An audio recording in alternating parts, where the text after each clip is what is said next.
Hello and welcome to an all-new episode, an all-new season of Lisa Ann's Backstage Convos. And today we have a guest, and it's really like I'm taking you backstage on this one. I'm pulling open the curtain and explaining to you that this is not the first time we've seen this lovely lady in studio with us here. But due to technical difficulties and the time that sometimes you get a corrupt file with one of the best interviews, by the way, it's only your favorite interviews that this happens, and then you have to beg and plead, but luckily, the kind-hearted and lovely Addis Fouche that's here with us today was like, no problem at all, because I have so much more to talk about than when I saw you the first time. So I'm just going to fill you all in. It was a great combo. It was a get to know you. We know a lot about Addis. You can follow Addis and learn more, but Addis is a very evolved woman in a lot of projects, from mainstream projects to running to being a hearty part of the adult community, who I'm trying to get on your stages at all 3 Sapphire locations in New York City and in Vegas. But Addis Fouche, thank you so much for giving us more of your time. Of course. Anytime, Lisa. I'm happy to be here. So since we last spoke, Yes. we're going to cover things like Bitter Blush, Yes. which is your brand, your company. We're going to cover the events, the exclusive events that you're putting on at Soho House. But to really, put the sides over here, the meat and potatoes, we got to go for the meat. Yeah. You've been shooting some scenes lately. I've been shooting and your a lot. fans are going to want to know all about them. So how has it been, and who have you been shooting for? I've been shooting so much. So I was just out in LA and I shot for Brazzers Reality Kings, and it was so fun. I've never done scenes like this before. So I can't. Can I say what they're like? Is that okay? Yes. Okay, so this was a BG that was mixed in with a GG. So That's a boy-girl mixed in with a girl-girl, yes, so you know. right. And that was part 1. And then we shot part 2 of the same scene a couple days later, and that was a BGGG. So it was a boy, girl, girl, girl. There we go. Thank you, Lisa. Translating. Yep. And that was so fun. I actually have to head down to Florida next week to shoot again with Reality King. So I think we're developing a stronger rapport, which is really good. I love working with them. Who is your director? We had Brent. Okay. Yeah. Fantastic. So fun. Yeah. I shot with Cherry Pimps too. I love Cherry Pimps. Yeah. Nice guys. They are really great guys. And honestly, I mean, they were like, being a streamer is pretty much just being hot and having a personality. And I was like, oh, slay, I can do that. Let's see. I shot my first VR scene. That was really cool. Now, VR, so you all know, is virtual reality. If many of you have the Oculus device or however you watch your VR, VR is really different for a performer to shoot, because you're more focused on making love to the camera, Right. so that you're the virtual experience, and you don't connect as much. I always feel so bad for the male talent during those scenes, Right. because they can't even put their hands up in frame, because sometimes just a little contact can help a guy get his edge again, and they've got to be like, their arms are both chicken wing behind them, and they've just got to be doing this thing. And I'm like, here I am looking pretty, using the ASMR ears on the device. Who'd you do it for? What company? This was for Sex Like Real. Okay. Yep, that was cool. And they have the ears, right? the ears were so hard to deal with. I was like, whoa. But also I shot this with Tommy Gunn. Very nice guy. He's a pro. Very nice guy. Yeah, he was super cool. I've known Tommy, sidebar story. Tommy and my ex-husband were best friends in Florida way before Tommy got into the business and way before I met my ex-husband. Random. So when I met my ex-husband, and then I'm in the business, and then Tommy gets in the business, Tommy and I had this pact forever that like we just weren't going to work together, because we like knew each other, you know, through. And then finally it just kept coming around and coming around. So we had to actually reach out. We're like, is this cool? He's like, it's totally cool. You guys are in the same business. And then we worked together a bunch of times. He's just a pro. Yeah. And he makes a day on set. He makes you really feel like you're part of this like team where we're doing this completely together. You don't feel uncomfortable about maybe something awkward happening, where he's seen it all, and he makes you just the most beautiful you can be. And we got along so well. He has such a calm demeanor. Yeah. And it was my first VR scene. So even just like interacting with him a little bit, so that like we had a connection, but not so much like it took away from the scene. I want to shoot more VR scenes actually. So VR was the last thing I shot before I left the industry, because I didn't want my career to be benchmarked by technology. Real. And Wet VR had just been the first company to have the ASMR ears and the whole device that comes down on the gib, like amazing. But I remember always thinking, like, if you guys have a guy that's good for VR, even if I don't really like him, it doesn't matter, because he's down there, I'm up here. True. So, That's a really good point. Yeah. so you want to shoot more VR? I do. What are you finding about being on set that you maybe didn't expect, or that's been, something more exciting for you or something just like, wow, I didn't think of this? I think with VR, what I'm learning is that communication is more than what you say and how you say it. It's how you look at someone. It's how you sit next to someone. It's how you even present yourself. So I'm learning way stronger communication skills just from doing that one VR scene. So I feel like if I have that one experience and already got so much out of it, I would like to keep doing that. Sure. Yeah, you get to understand your body language and what you're showing. And I think that helps you even in Pretty Girls before the scenes. Yes. Because it's just you, the photographer. Usually that's when I would like to play music. Right. And, you pick your music and you're like in your zone, but you're looking at the camera, fantasizing about who's going to be looking at this photo on the other side. Right. I love to play SZA when I do my Pretty Girls. It just gets me in the mood. I just like feel cute and sexy and just like I'm ready to vibe. Okay. Whatever. I always say we should be picking our music. You should. So you've now shot how many scenes do you think total? Enough. I honestly feel like maybe 20. Yeah, that sounds about right. Enough where you're getting to know what you really enjoy. Right, that's what I was trying to say. You're meeting your favorite makeup artist. I am. You're starting to be like, oh, this is different. Yes. Some sets are more organized than others. Like I always loved shooting for Tony Rebus because he's just got such great energy. He brings his own espresso machine to location. Yes. Like there's like little things that he would do on his set that would just make you excited when it was on your schedule. And it adds to the layer of the day. Yeah. For any independent contractor or worker that gets to go and be in multiple different environments, you have to play the role of getting along with so many different people every day. Every day. How do you adjust for that when you're driving to set because it's new for you? You're still showing up, having to be vulnerable and get naked in front of people you've never met before. Right. I feel like this job is a lot of managing personalities and like learning how to manage personalities. I think the more that I do this work, the more I know, the less I know. And I feel like I go into every experience just not assuming anything. And another thing too is I try to seem interested, not interesting. And so I go in and just really try to soak up all the knowledge that I can from other people, whether it's the stylist or the director or the co-star, versus just like being interesting and trying to make myself appear any type of way to other people. Because I mean, my personality will come across no matter what.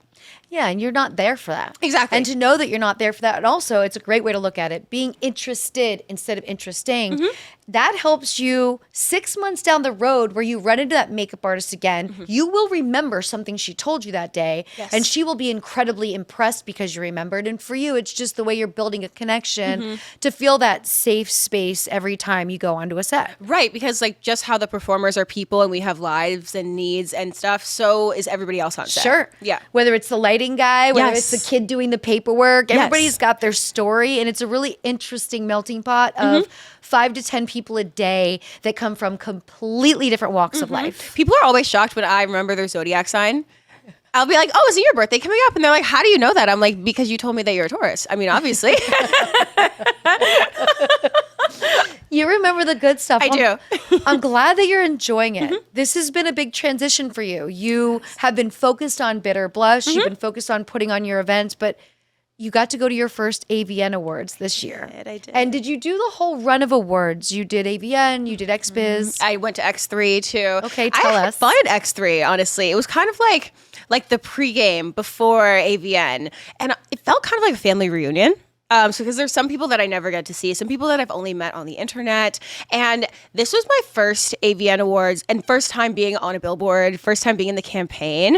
So it was kind of wild that people both in the industry and outside of the industry who were in Vegas would send me photos of like the bus wraps and like the taxis and be like, I see you.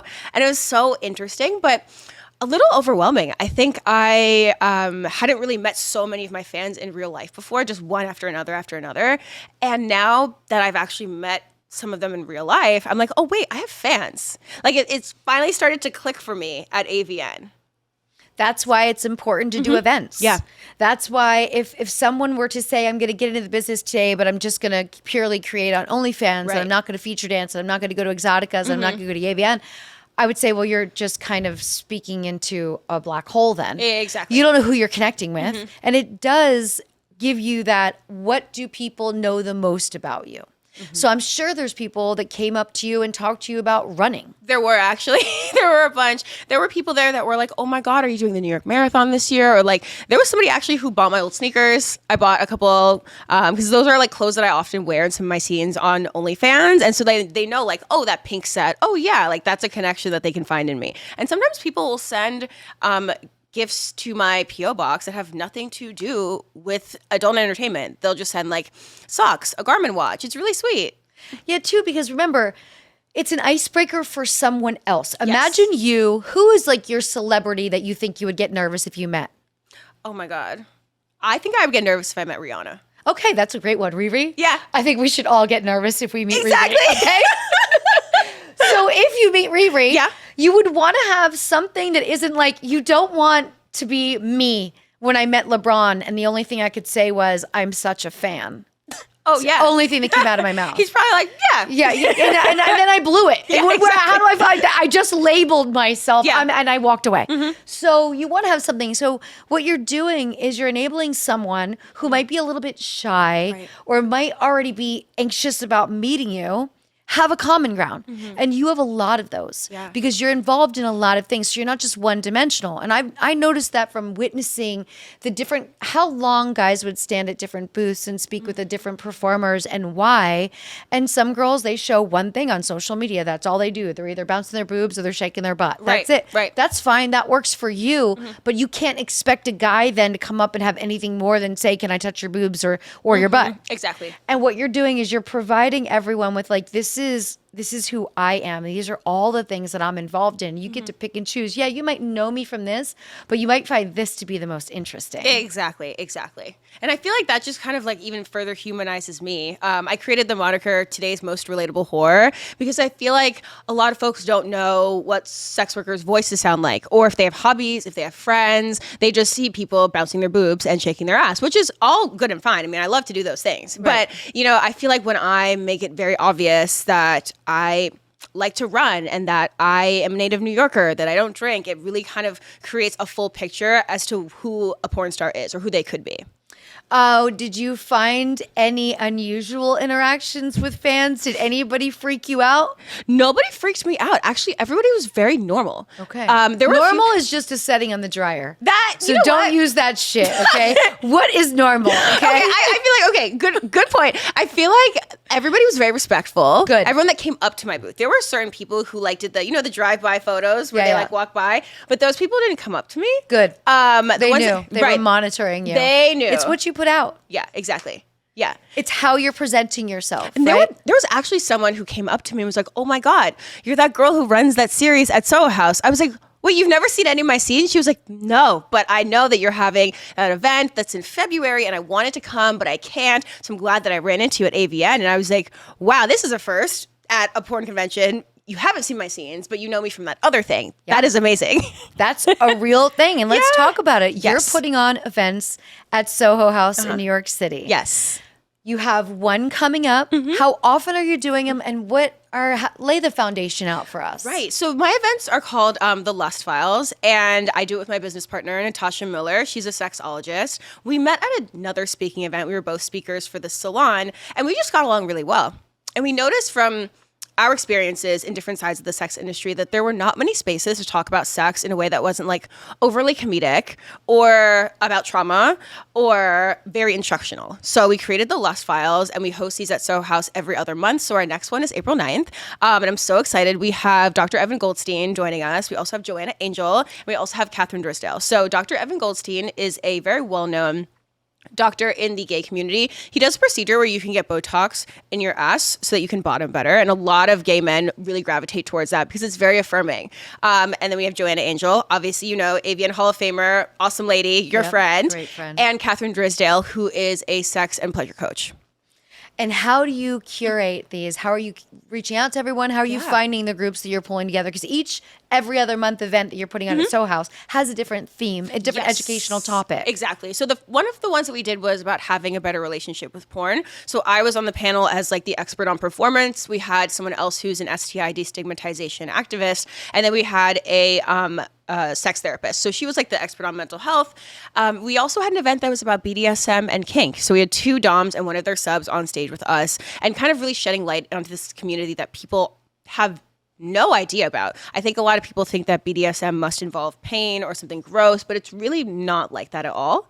And yeah, I mean, we basically kind of just think about what are topics that we would have wanted to talk about in an open space when we were younger or when we were less informed? And who do we want to hear from? Who do we know or who can we reach out to that could really humanize various parts of the sex industry, but also people who have sex? It's a very human-centered industry. So we figured the best way to do it was a live event series so that humans can be together.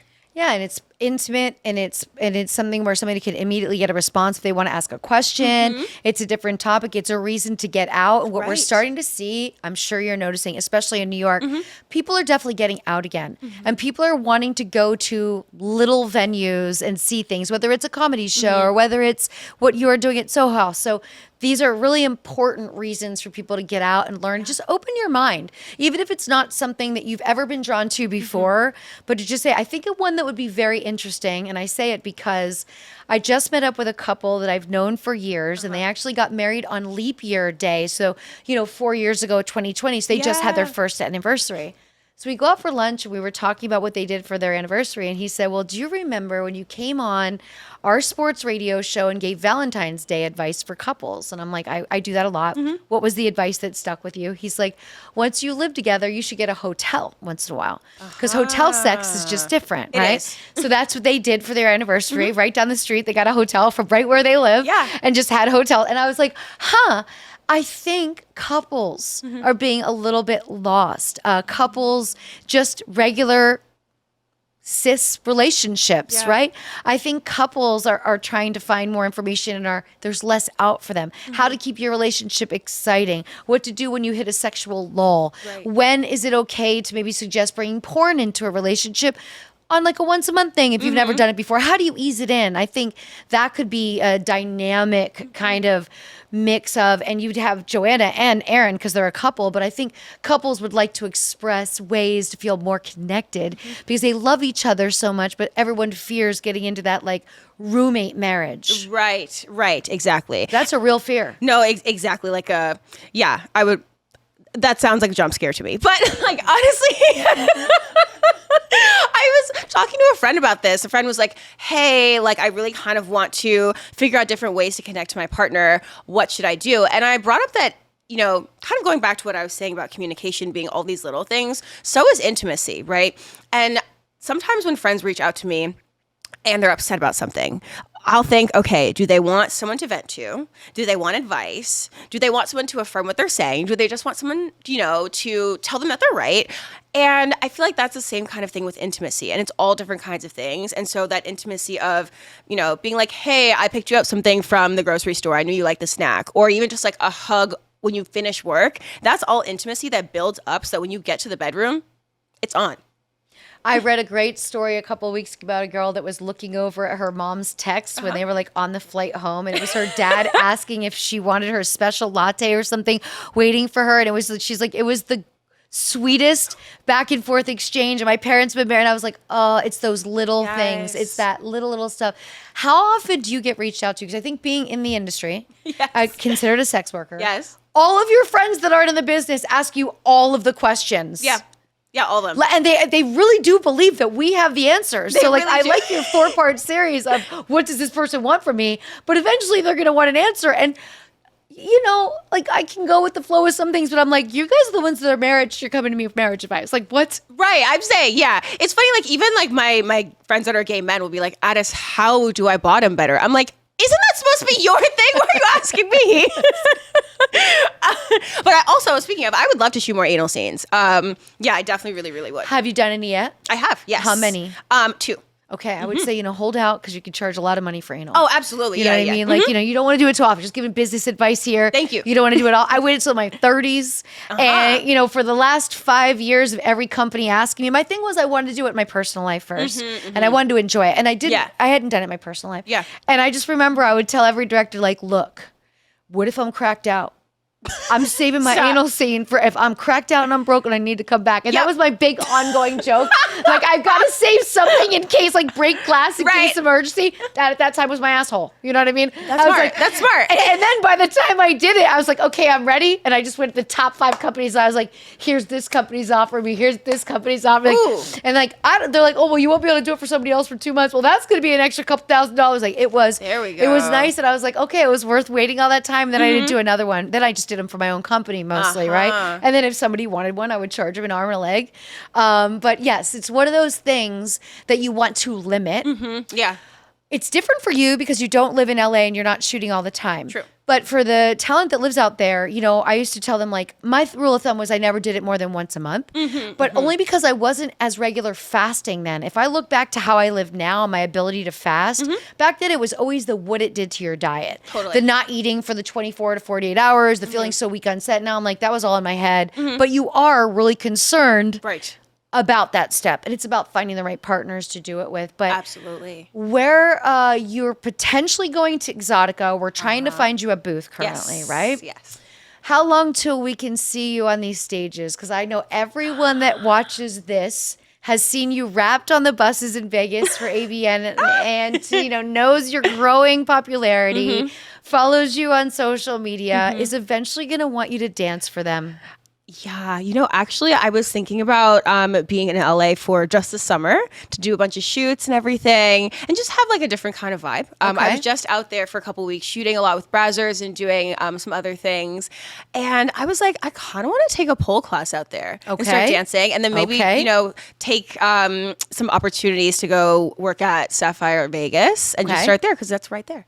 Yeah, it's right there. Yeah. And just, do you go into clubs and watch it all? I do. Yeah, because there's a bunch of clubs in LA you can go and watch. But I mean, it's just such a great way to connect with your fans. It is. And believe it or not, you don't have to even worry about dancing or anything because once you get out there, everybody just wants you in front of them. They're just so happy that you're there and you're happy to be there. Yes. But it's just another way for you to be in front of everybody and meeting your people and having these conversations. So let's talk about all of the other things. You're such an entrepreneur. Thank you. How are things going with Bitter Blush? They're going really well. I actually just had the best meeting when I was out in LA, and I'm totally okay to talk about this because it's my company, so I can do what I want. But I am very interested in there being a B2B leg of Bitter Blush so that companies can include Bitter Blush as their DEI resource. As somebody who worked in corporate advertising for a few years before I even got into this industry, I have done so many of those boring corporate trainings about like phishing and like harassment and stuff like that. And they're so boring. People always save them to the last minute and you don't pay attention. And they're also usually about quarterly. But Bitter Blush makes this very, very easy where you can choose what you want to learn. And for those of you who are unfamiliar with Bitter Blush, it started out as a blog in college where people could talk about things that made them feel othered or ashamed. So things like sex and mental health, identity. And then it just really grew a lot, especially during lockdown, because everyone was just on their phones and talking about this kind of stuff. So it grew very naturally. And so Bitter Blush has pivoted from just a blog into an app where people can subscribe to learn about whatever ism or phobia they would like to learn about, kind of like Duolingo for social justice. So we are now adding a B2B leg, and I'm really excited to launch. That is amazing. Yeah. I love this passion project of yours and that you're able to really weave it in with everything else you're doing. And from all these people, you're making contacts because you're doing the events at Soho House. Right. These will be great contributors as well. I'm sure you do a play-by-play, a little, you know, behind the scenes of what that's like, write a little blog about it. Yes. Each one of those, like all of the things that you're doing are layering so nicely. And then you have this outlet of going on to set and having lovely sex. Yes. And making your money and enjoying having fun. Like, to me, set, like, I always would turn my phone off when I arrived because I didn't want anything from the outside world to bring my energy out. Same. Once I get on set, I just fall into the moment. It was like a day off. Yeah. You're hanging out with everybody. You're chatting it up. Your scene's going to be, you know, you're watching everything move around, watch them set up, tinker with the lights. And you just fall into that moment. You get into the car when you're leaving. You're like, oh, yeah, that's right. It's Wednesday. And what do I have tomorrow? You kind of feel a little bit out of it. But it's an escape. And when you escape into it, you put out the best scenes. I agree. And honestly, people always ask me, like, how do you do it all? Like, how do you organize your schedule? I mean, the first thing is I'm a Virgo, so I will always get it done. I have a list of lists, Lisa. Maybe one day I will show you my list of lists. But a list of lists? I love that. Because how else am I going to keep track of my lists? Yeah, you know? And I'm lucky that I was able to call upon my old advertising friends to help me with a comms rollout and, media plan for all of the different things like Bitter Blush and Lust Files and how that intersects with, maybe any articles that I've written and, maybe any scenes that I have coming out, kind of Jengaing everything together. So there's a project tracker, and I'm able to just build everything out in small, medium, and long term. And then also, too, I was really lucky that I was able to call upon my college friends who work in finance and are investment bankers and have very different lives from me to do all the financial projections. So I'm glad that, one, I'm probably the most social person that I know. But yeah, I love that people can come to the Lust Files and they read Bitter Blush. I actually just did a podcast the other day with a New York City influencer named Sidoni Francis, and she was like, I've been reading Bitter Blush since, lockdown, and I didn't even know it was you that ran it. And I was like, oh my God, that's crazy. How did that make you feel? It really made me feel like I'm in my purpose. Yeah. And it was so sweet that people are genuinely interested in this. And that just really affirmed what I knew, is that there's not a centralized place to learn about this kind of stuff, and that people are genuinely interested, but they don't have a buildable way to do so. I also think what works in your favor is you made some very responsible choices in life, and you're sober. Yes. And so you have no down days. You're taking great care of your health, nothing that would drain you. And how long have you been sober? I've been sober for a few years. I was actually just looking back at my, I have a tracker for how long I've been sober. I have been sober since 2021. 2021. Now, I know there's a larger community. Yeah. There's a larger solo community in the industry of sober than ever. There's a big support. But at any point when you were in Vegas, did you see things where you were like, oh, this is where it gets a little bit slippery if you're drinking because you're tired, you haven't had as much time to eat, you've been on your feet, those shows are treacherous, then you have events to go to at night. Right. And maybe that same one drink after dinner wouldn't affect somebody, but it does. And sometimes that's when you see things and you were probably maybe once or twice like, I'm glad I decided to choose this life. Right. I actually was at a party during AVN, and there was a random celebrity, he who shall not be named, who was there. And he was taking photos of people, and I'm just there drinking my Sprite, kind of taking in, the atmosphere. And he walks up to me and he's like, why are you drinking a Sprite? I'm just curious. And I was like, because I don't drink. And he was like, no way, me too. And then we start getting into a conversation. We really start getting along. And he was like, wow, you're kind of the only person who's really gripped my attention tonight. I'd love to be friends. And we are friends to this day. It's great.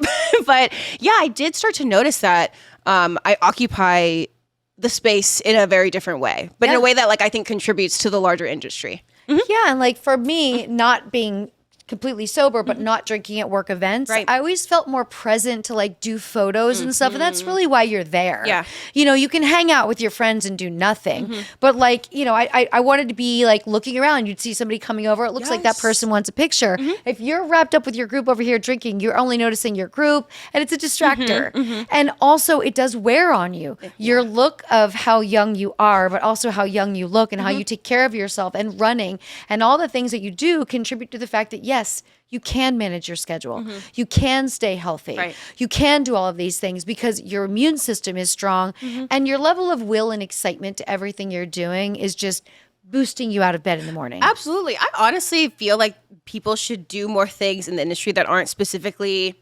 conventions or shooting. I'm now in a porn star book club. I love the book club. And it's just a bunch of us. Are you guys remote or are you do in person? So we usually meet in LA.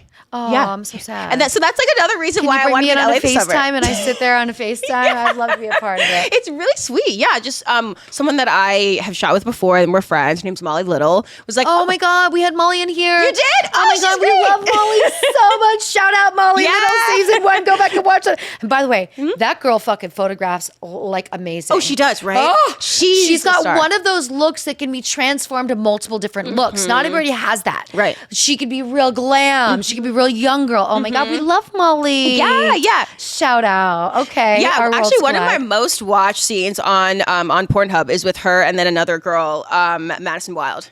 Everyone, go on to Pornhub and search Addis Fouche, Molly Little, and then you'll probably get right there. Yes, exactly. Unbelievable. Yeah, she started this, and I was like, you know what? It's such a really nice way to just get to know people on a people level versus just a work level. Yeah, it is important to network as much as you can, little groups, do things. And it's also really important. I think the most important thing to have a long and successful career in this industry is to have outside interests. Yes. Because otherwise, it can become a very narcissistic space. If all you're worried about is yourself, what you look like, and what everybody else is doing, you circle into this spot and it's like, okay, no, I do this, but then I know I'm going to go home and watch this game tonight, if it was me. Of course. And you're going to write a blog if it was you. Yeah. But whatever it is, where can everybody find and follow all of you, Addis? You can find me at Addis Fouche. So literally just my name. You can tell that I worked in advertising. I like to make it very easy for people to find me on TikTok, on Instagram, and on Twitter if you're looking for my more spicy content. And you can also find me at addisfouche.com if you're looking for my website to read anything I've written or anything I've been featured in. And then, of course, Addis Fouche on my OnlyFans. So, yeah. You will find all of Addis and more. And I was so happy. I was so sad to have to say to you, oh my gosh, we had a corrupt file. We don't have your episode. Heart is breaking. But then getting you here after you shot these scenes and I'm this much closer to getting you on the road so you could be on stage here at Sapphire. That's like my biggest goal right now because I know you're going to love it. Yeah, I think so too. I know you're going to love the feedback. I know you feel like a conductor of a party. And when you pick the music right and it vibes with everybody and you go out there and it's like being a DJ who just takes their clothes off and has some fun. Honestly, that sounds like something I'd be really good at. So I've been saying this and I think I have an eye for this kind of talent. Everybody, thank you, Addis Fouche. And don't forget all 3 locations in New York City at Sapphire. You can try my wine, Lisa by Lisa Ann. We'll be back with another episode. Hopefully you've subscribed to this YouTube channel by now. You've shared it with your friends. You've followed on social. Thank you for joining for another episode of Lisa Ann's Backstage Convos.